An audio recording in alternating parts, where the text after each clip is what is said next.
అందరికీ నమస్కారం. మృత్యుంజయ మంత్రం. ఈ మృత్యుంజయ మంత్రం జపించడం వలన మరణాన్ని జయించవచ్చా అనే సందేహం చాలామందికి కలుగుతుంది. అసలు ఈ మృత్యుంజయ మంత్రం యొక్క పరమార్థం ఏమిటో ఈ వీడియోలో చూద్దాం. ముందుగా శ్లోకం. ఓం త్రయంబకం యజామహే సుగంధిం పుష్టివర్ధనం ఉర్వారుకమివ బంధనాత్ మృత్యోర్ముక్షీయమామృతాత్.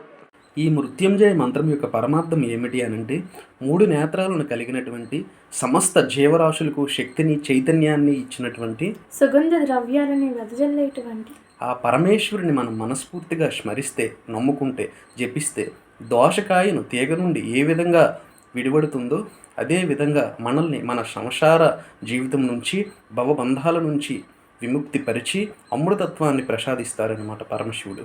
ఇక్కడ మరణము అమృతత్వము అంటే ఏమిటి అనంటే, శారీరక సంబంధించినటువంటి మరణము కాదు.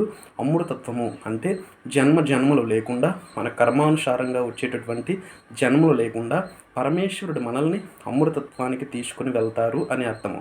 ఓం నమః శివాయ. మన వీడియో నచ్చితే లైక్ చేయండి, సబ్స్క్రైబ్ చేయండి. సమస్త లోక సుఖినో భవంతు.